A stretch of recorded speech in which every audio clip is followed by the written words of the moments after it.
नमस्कार, मी पंजाब डक. आज आहे 19 जून 2025. मी म्हणलं होतं ना दुपारच्या राज्यामध्ये सरी होती. आज या ठिकाणूनच मी अंदाज दिला होता की राज्यामध्ये सरी येणार आहे.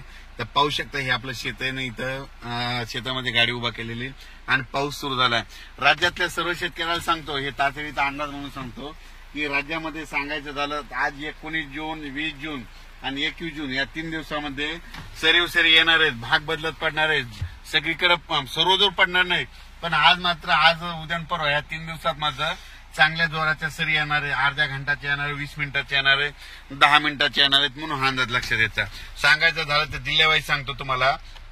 पुणे जिल्हा, नगर जिल्हा, धाराशिव जिल्हा, लातूर जिल्हा, त्याच्यानंतर बीड जिल्हा, त्याच्यानंतर नगर जिल्हा, संभाजीनगर, नाशिक तर खूप, उत्तर महाराष्ट्र खूप पडणार, त्याच्यानंतर जळगाव जिल्हे खूप पडणार, त्याच्यानंतर संभाजीनगर जोरात राहील, त्याच्यानंतर जालना देखील जोरात राहील, त्याच्यानंतर बुलढाणा देखील जोरात राहील, त्याच्यानंतर परभणी जिल्ह्यात राहील, हिंगोली जिल्ह्यात राहील, वाशिम जिल्ह्यात राहील, नांदेड जिल्ह्यात राहील, त्याच्यानंतर यवतमाळ जिल्ह्यात देखील राहील, धर्माबादकडे राहील, तेलंगणाकडून बी पडेल, त्याच्यानंतर विदर्भामध्ये अमरावतीकडे राहील, अकोल्याकडे राहील, वर्ध्याकडे राहील, अकोटकडे राहील. म्हणजे सांगायचं हे जिल्ह्यामध्ये मात्र ह्या 3 दिवसात मात्र पाऊस पडणार आहे.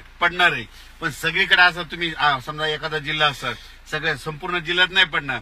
उदाहरण सांगतो, आमच्या परभणी जिल्ह्यात जवळपास 800 गाव आहेत. तर त्या 800 गावाला नाही, पण ह्या 3 दिवसात मात्र 70% गावामध्ये, 50-70% गावामध्ये पाऊस पडेल. म्हणून हे लक्षात येतं. म्हणजे काय झालं, अंदाज सांगत असं नाही, म्हणजे अंदाज जे सांगितलेला तो जिल्ह्याचा अंदाज दिलेला असतो. म्हणून सर्वांनी समजून घ्यावे. कारण की काय झालं, पाऊस सांगितलं की सर्वांना वाटतं आमच्या गावाला यावं, पण पाऊसच सांगितलंय भाग बदलत पडणार आहे. म्हणून सर्व शेतकऱ्यांनी हा अंदाज लक्षात द्यायचा. पण तुमच्यासाठी आनंदाची बातमी, आज म्हणजे तुम्हाला एक सांगतो,